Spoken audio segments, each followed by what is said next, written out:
How you doing there? Welcome back to Babylon Talmud. Today we're studying Daf Samach, Daf 60 of Masechta BavaKama. Friends, how many Daf are Masechta BavaKama?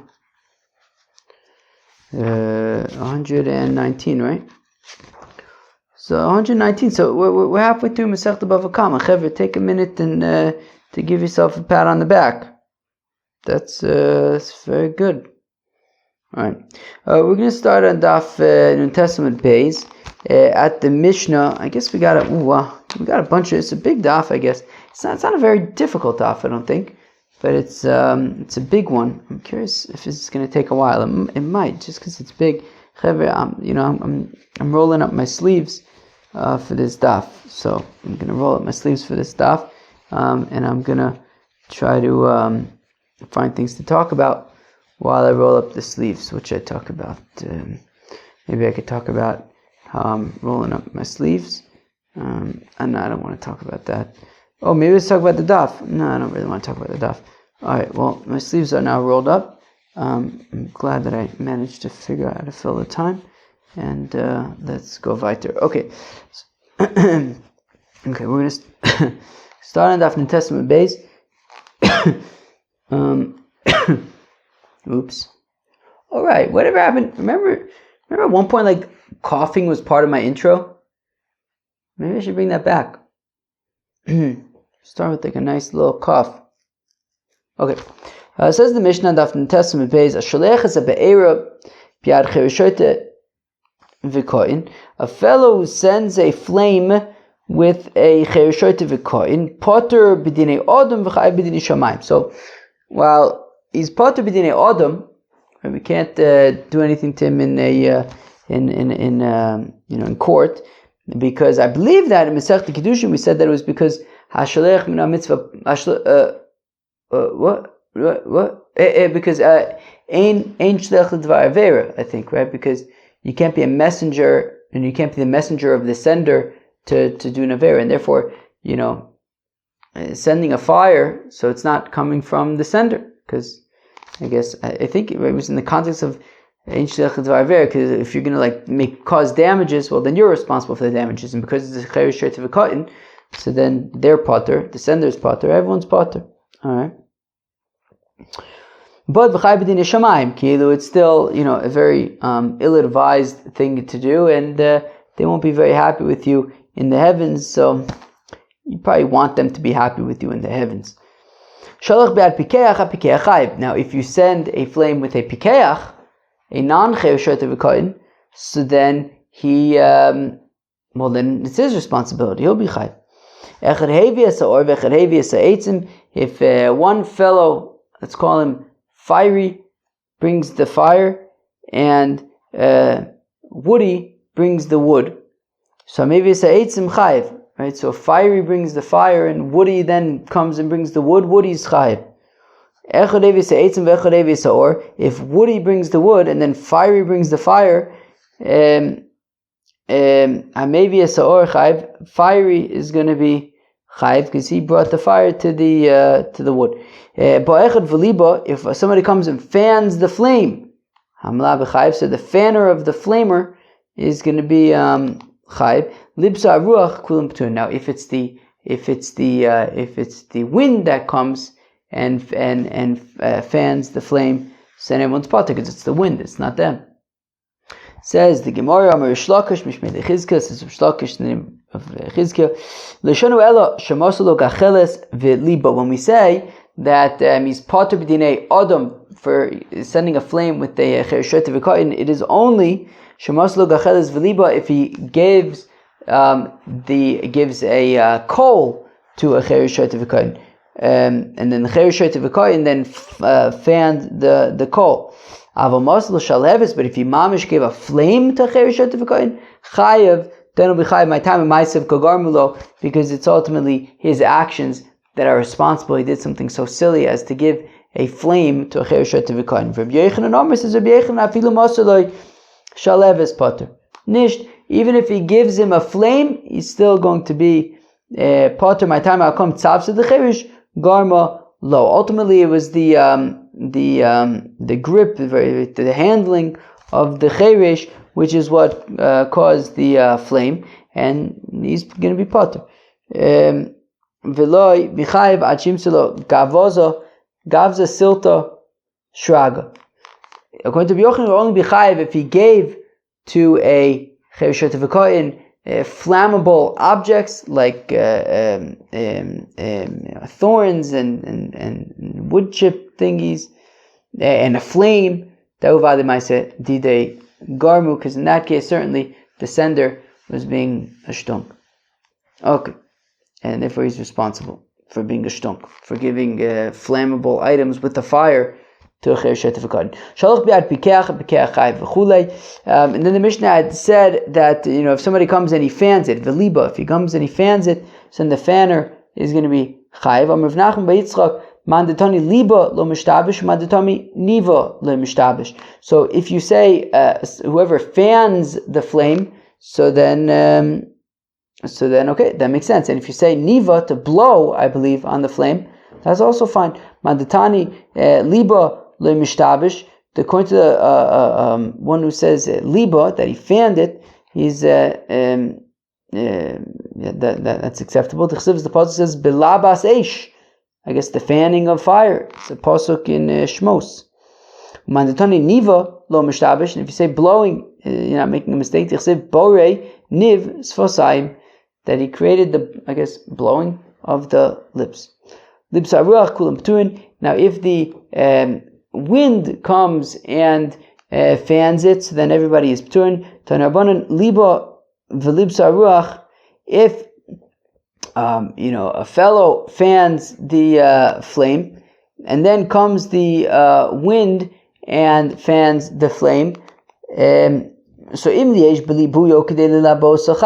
So if in his fanning there was enough to have gotten the fire to kindle, so then and to spread, so then the fanner would be chayv imla. But if in his fanning it wouldn't have been enough, well then he's potter, because the wind is really what caused the damage. Amai, but why should it be potter? The avik is ruach masayato. For 1 second, if a fellow kind of fans the flame and it's not quite enough on its own, but then the wind assists him, why is he potter? It should be like a fellow who on Shabbos throws stuff up into the wind, right? It's called winnowing, apparently. And winnowing apparently is when you take like some wheat or something, you throw it up in the air, and then the wind comes and blows away the chaff. So in that case, the wind is like his partner, right? If a fellow on Shabbos takes some, wheat and throws it up, and then the wind comes and blows away the chaff, he's going to be chayiv for that. So we should say the same thing over here, that if he starts fanning the flame, and then the wind comes and helps him out, why are we saying that he's potter? Sure, his own actions wouldn't have been enough on their own, but together with the wind, it is significant. So you should be chayiv for that. So Omer Abai says, Abai ochab ma'eskinin kigon shaliba mitzad echad v'lipso haruach mitzad acher. Says Abai, well, it's talking about a scenario where he fanned the flame on one side, and then the wind fanned it from a different side. So in that case, the wind was not acting as his partner; it was acting independently. Rav Omer says, Rav kigon shaliba beruach mitzuya v'lipso haruach beruach she'ena mitzuya. Alternatively, says Rav that he was fanning it in a way that I guess he was fanning it, and there was a ruach mitzuya, sort of a normal wind, and I guess it wouldn't have been enough to, I guess maybe light it on, create a big fire. But then comes a ruach, an unexpected wind, and that is why he is potter. Reb Zera almost says, Reb Zera going to tzamrut samurei. Talking about where he was blowing on the fire, but not like particularly strongly. Okay, I don't remember what we're talking about anymore. What are we talking about? Oh, where like you kind of are flaming it, and then the wind kind of helps you, and you're potter. Okay. Rav Ashi Omer says, Rav Ashi Kirminon Zor Ruach Masayato. Look, when we say on Shabbos that he's winnowing and the wind is helping him, that That's for Shabbos, where what's also is meleches machshavos. If you intend to winnow, so you can be chayiv, even though you have assistance from the wind. Havalacha grama ba'almu, if you're going b'nezakim potter. Here we're simply talking about a grama. He, made kind of a little flame, and then another, like a bigger flame, or the wind kind of helped him make it happen, but it's the wind that's causing it, as opposed to it being like kind of part of the process of winnowing is kind of together with the wind. Whereas over here, it's just the wind kind of came and blew. It's just more of a grama. Wow, what time is it? 5:15. I'm like fading. I'm like really tired. I can't think straight. It's only 5:15 p.m. I don't know. I don't know. Wow. Okay, but at least this stuff isn't really that hard. So, okay. It says the Mishnah, Shaleach es ha'be'era, somebody who sends a flame, I guess is responsible for a flame, v'achla eitzim, and it consumes trees, or avonim, or stones, or offer, or dirt, chayv. Is chayv. Shneimar kisetze eish, that if a fire emerges, umitzah kotzim, and it finds thorns, v'nechol godish, or a pile gets consumed, or kama, or grain, or asada, or field, shalom mabes habeire. So then the fellow responsible for the fire is going to be responsible for these damaged things. Amar Rava says, how come the Torah needed to say 4 examples in that pasuk, right? Kotzim, v'nechol godish, or akama, or asada. 4 examples. Thorns, piles,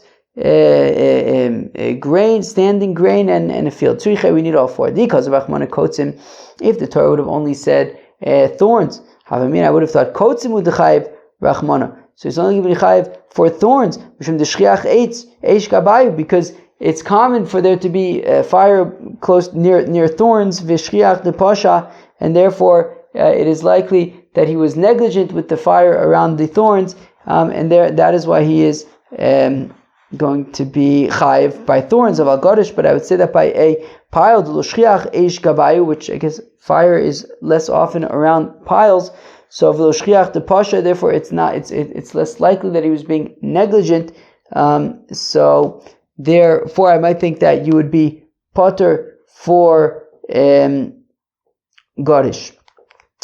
Now, so ema, where am I? The pasha, so ema lo. So I would think that maybe you should be potter for gadish. No, you're chayiv for gadish. Vi kasav achmana gadish, and if it only said a pile, havamina gadish chayiv achmana mishum defsid murubahu. I might think, okay, so Torah says that you're chayiv for burning down a fellow's mound, a pile, because it's expensive. Havakotim defsid muad ema lo. But thorns, which are not really a big deal to lose thorns, so I might think that he'd be potter for that. So no, he's chayiv. How come I need grain, standing grain? Ma kama bigali afkol bigali. Well, just like standing grain, you can see. So also you're chayiv when it comes to eish for things that are visible, not for things that are hidden. Well, Rabbi Yehuda the mechayiv and his ketomen boish. But what about according to Yehuda, it says that you're chayiv also for hidden things that are in the fire. So kra lama, where am I? Yehuda the mechayiv and his ketomen boish kama lamali. So why does it say kama? Why does it say these stalks? We had said that the stalks are to say that they're because they're visible. So only things that are visible you'll be chayiv for. According to Yehuda, you're chayiv for things that are also invisible. So what does he learn from kama? The rabbis call BavaKama, to teach that you'd be chayiv for eish by all things that have, I guess, stature, whether it's plants that are grown on the ground, or people,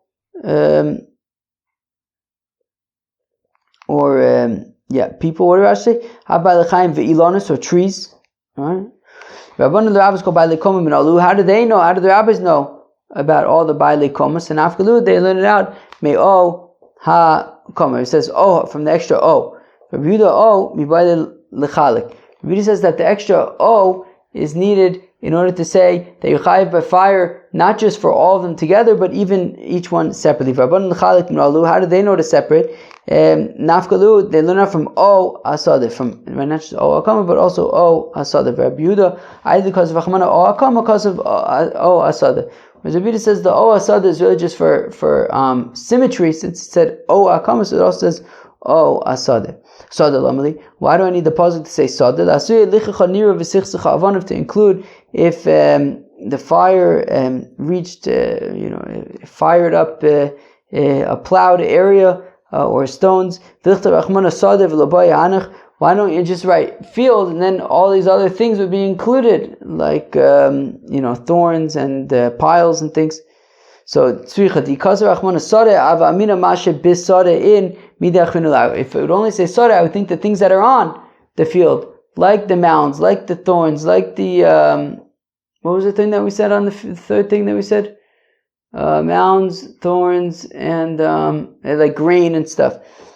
So I might think, but the field itself would be part for kamashmala, and therefore it says sada also. It says no. In addition to the things on the field, you'd be chayiv for the field itself. In Puranus ba la'olam elab man shoshayim ba'olam.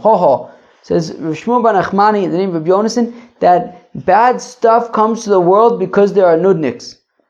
But once the bad stuff comes to the world on account of the nudniks, the bad stuffness starts with the righteous. Shenem, as the pasuk says, "Kisei eish umitzah kotzim." That if a fire emerges and finds thorns, when does the fire emerge? When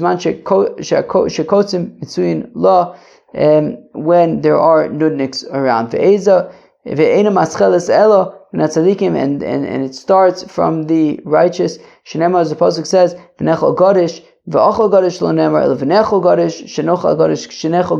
don't really know what that means, but as it says that a mound will be consumed, it doesn't say, I don't know, it will consume a mound, but that a mound will be consumed, that they already were consumed. I don't know, some of that's a reference like the tzaddikim dying first.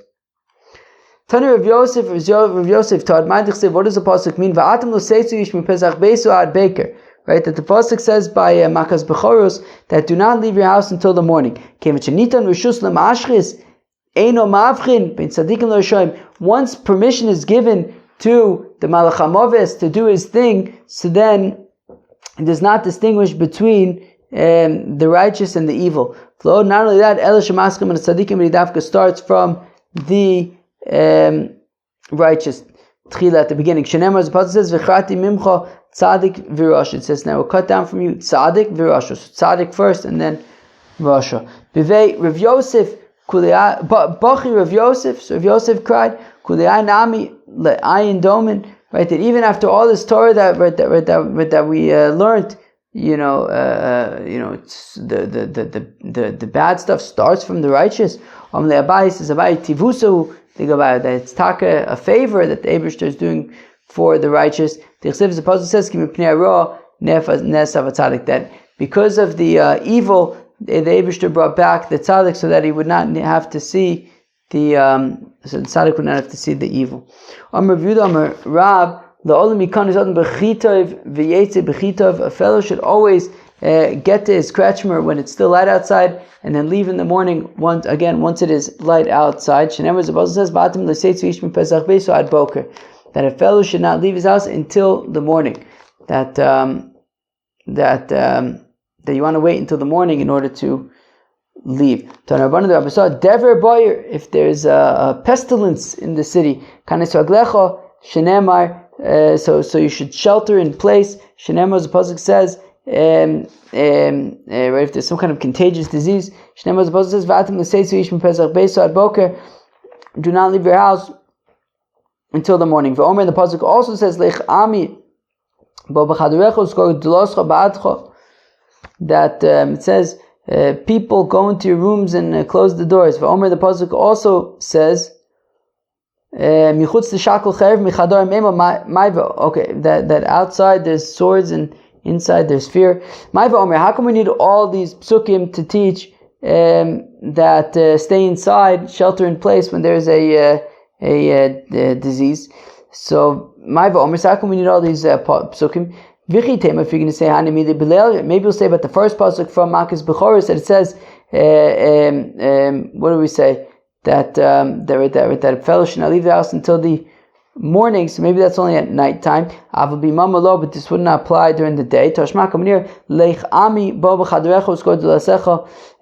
My nation, come and go and close your doors, even if it's during the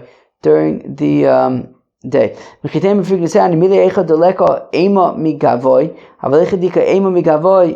So maybe I'll say that you should only stay inside when it's not scary inside, but if it's scary inside, maybe you should leave.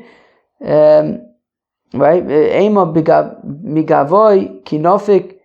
So where am I? Migavol eicha deika ema migavoy. But where there is fear inside kinofik, yosef ben inche b'tzavse ba'amot tfei. I might think that it's better to go out and sit with the people. So tashma mechutz l'shakol chev mechadorim ema, that outside is bad and there's fear inside. Avagavd mechadorim ema mechutz l'shakol chev. Even though inside it's modno.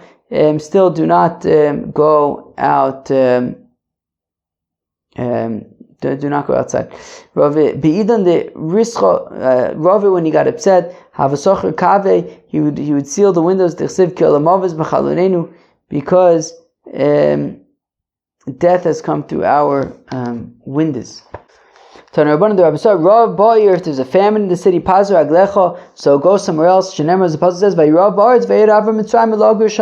that there was a famine in the land, and Abraham went to Egypt.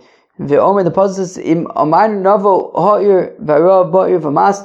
that they suggested that they go into the city, but if there's famine, right, this is by these 4 lepers in Melachim. So it says, so it says, maybe we'll go into the city, and if there's a famine, then we're going to die there. How come we need the second pasuk?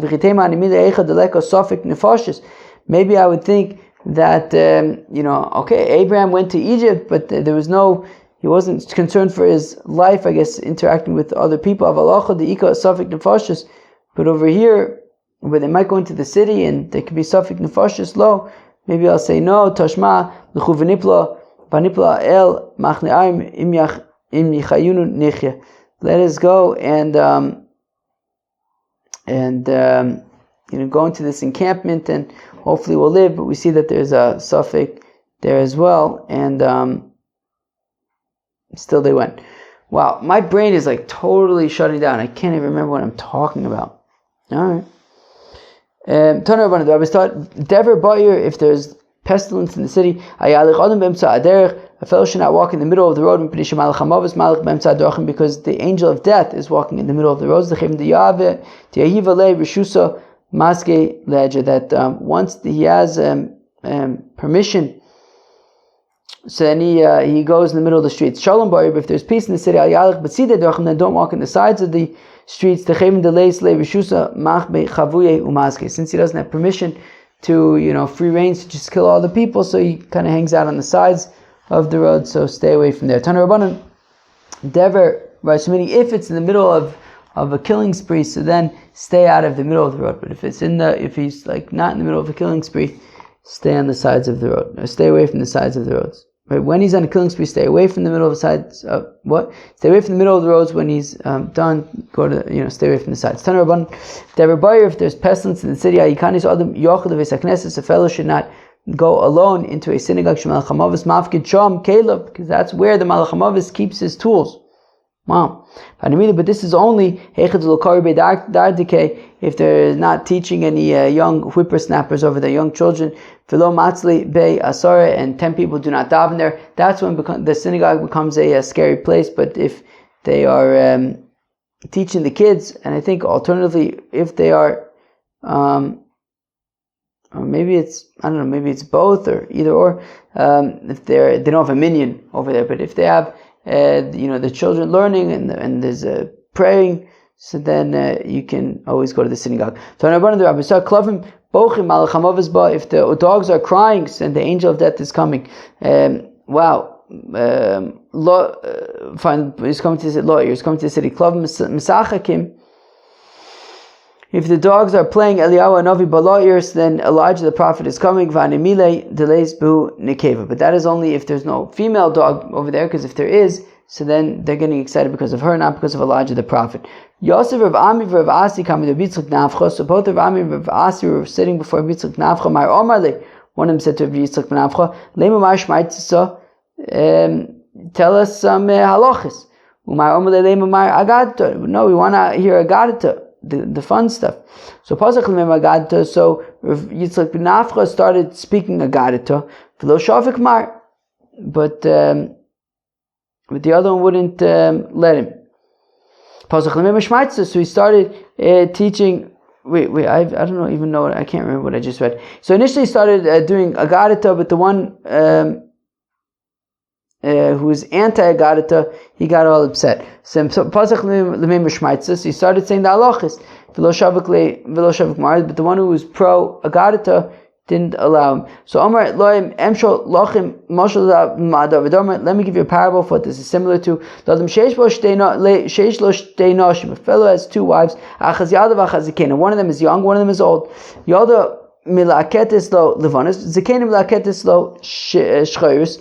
So the young woman is plucking off the white hairs, whereas the older woman is the older one is plucking off the black hairs. All right. So at the end of the day, he's basically bald from both ends. Right, because the young wife is pulling out the white hairs, the old wife is pulling out the black hairs. So he's basically got no hair left. So we want to say the what are we even talking about again? Right. So here also, right, he's trying to say halacha, and the other one's stopping him. He's trying to say agadita, and the other one's stopping him. So Amaloi, so Yitzchak Navcha says to them, Yochi Emel Chumilsa the Sharvi Tabaycha. I'll say epis that's relevant to both. Yuki says Eish Umotza Kotzim. If a fire emerges and finds thorns, Teitzim Atzma. So it implies that it comes out on its own. Shalom Shalom Amavir Sabeira. But then the pasuk says that the one who makes the fire is liable. So did it go out on its own, or is he like actually influencing the fire? It is upon me to pay back for the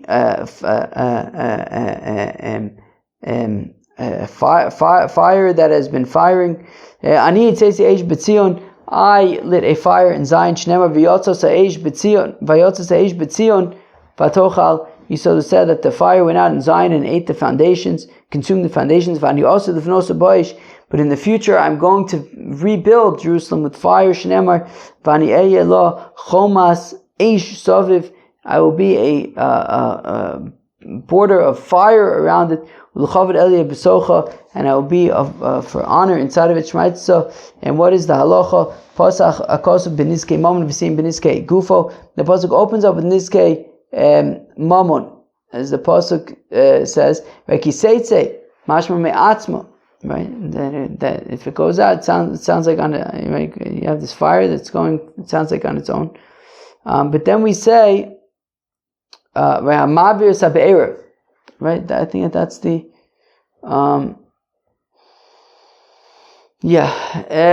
So what is it? Is it kind of coming from his property, or is it coming from himself? So. To say that a flame is like his arrow, right? Just like right. They were talking about it's spreading, right? Niske gufo and niske mamono. So niske mamono, niske gufo to say that this fire is coming from him and spreading, so that it's like an arrow that comes from you and goes far. David said the following: who will bring me water from the pits in Beis Lechem, in Bethlehem? Omar Asher Bashar, that's by the gate. Vayivku Shloshes HaGeborim b'Machne Plishtim Vayishavu Mayim Mibor Beis Lechem. Okay, and I don't know, these three people drew water or something.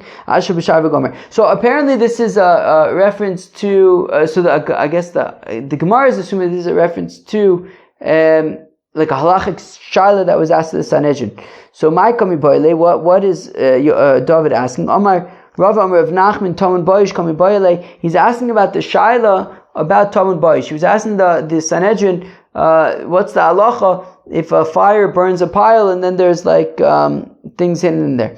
Ikra Buda, Ikra Rabbanan, to be passing like Rabbi Yehuda who says that you are chayiv for that, or like the Rabbanan who say that you're potter for that. Ufashtu lay, my depashtu lay, and they answered whatever the answer was. Sounds like we don't necessarily know what the response was, but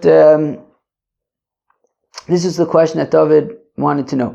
Rav Huna Omar says, Rav Huna Gedishim Desarim Yisrael Havu, that there was a scenario where there was a pile of stuff belonging to a Jew and they wanted it. And there,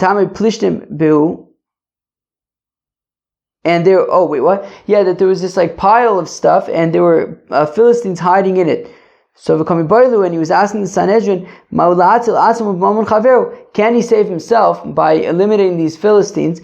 But it means that it will cause damage to his to his fellows' mount. So they sent to him, you are not allowed to save yourself with your friend's property. Avol, but melechatu. But you, David, a melech, are a king. A king could even seize a person's property in order to make a derech, in order to make a highway, and you can't stop him. So basically, they said, look, David melech. At the end of the day, you can do whatever you want. You're the king. V'Rabbanan v'Tema Rabba Bar Mori Amru Gedishim Desorin D'Yisrael Havu. There was a scenario where there was a pile of barley that belonged to a Jew. V'Gedishim the Adashim the Plishtim, and then there were other piles that belonged to the Philistines. V'Kami Boilu, and he was asking the Sanhedrin, Ma'olito Gedishim Shel Sorin, can he take the pile of barley to Yisrael that belongs to Yid, litin fnei behemto, right, to give to his animal. Amanas the shalom gedishin shel adoshim deplishtim. In order to, dude, I'm telling you, my brain is not working. I have no clue what I'm saying, by the way. So, right. So basically there was some scenario where there were like two piles. One of them was barley that belonged to a Jew. One of them was lentils that belonged to a non-Jew. And the question was, can he use the pile of the barley for his animals and then repay the Jew with the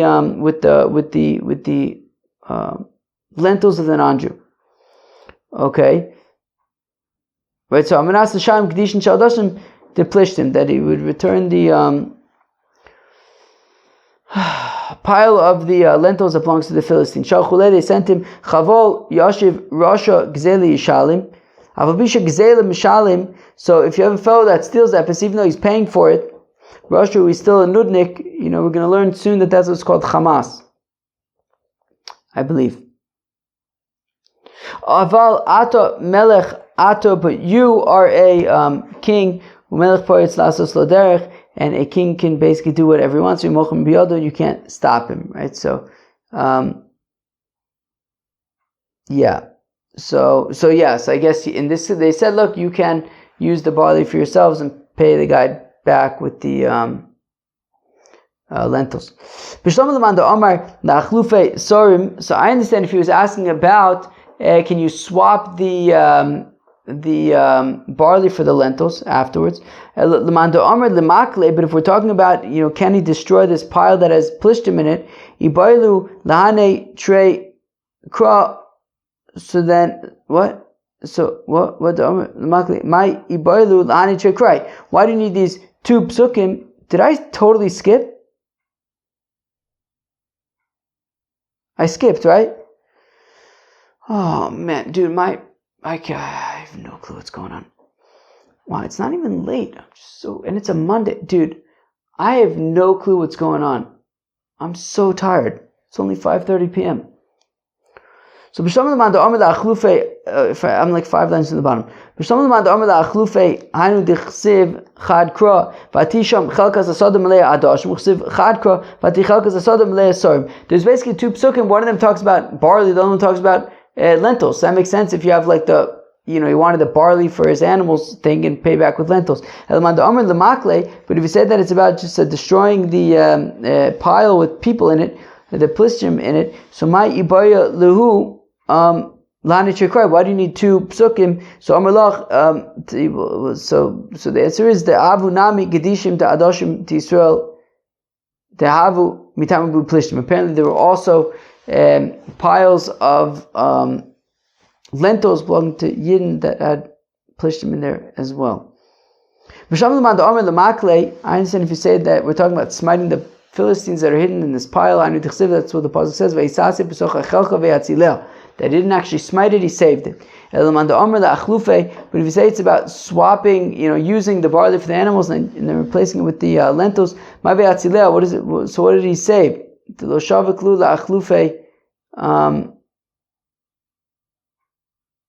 I forgot the train of thought again. What does it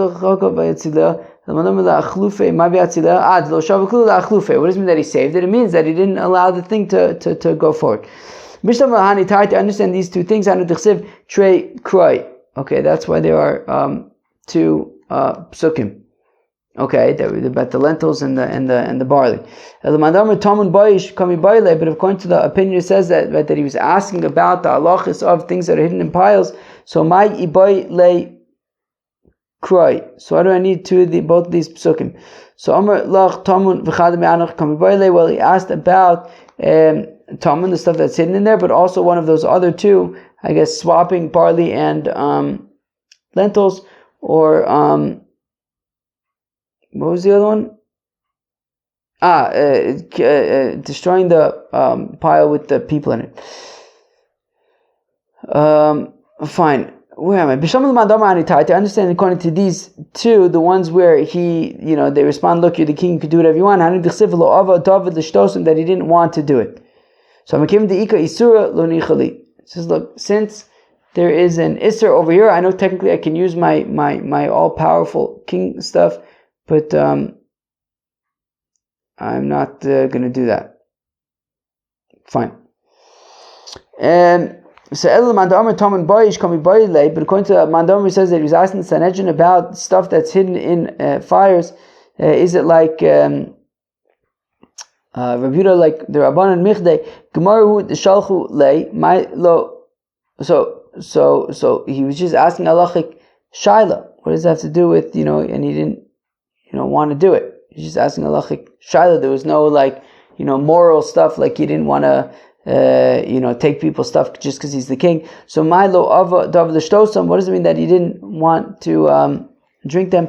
Lo Aminu Mishmai, that he didn't say in the name of the messengers that he had sent to the Sanhedrin. Omar, he says, Kach Mukublanu Beis Dinu Shel Shmuel. This is the Kabbalah I have in the Bezin of Shmuel. Haramati Kol Amoser Atzmo Lamos Ad Devitor. Somebody who gives himself over to die for the Devitor, like these messengers who went to ask. In Omrim Dvar Lach Mishma, we don't say Dvar Lach in the name of somebody who risked their life like that. Vayosech Osam Lashem, that he libated them to God. So what does it mean that he libated for God? So he did l'shem shamayim, right? He could have kind of taken advantage of the people, but he didn't. Where am I? What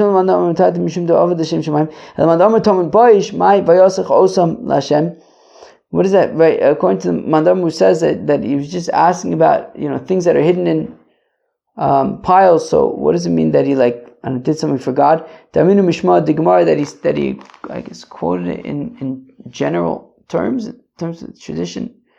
What were we talking about? The things that are hidden in the fire. Okay, yeah. Wow. All right, I'm gonna pass out. Peace.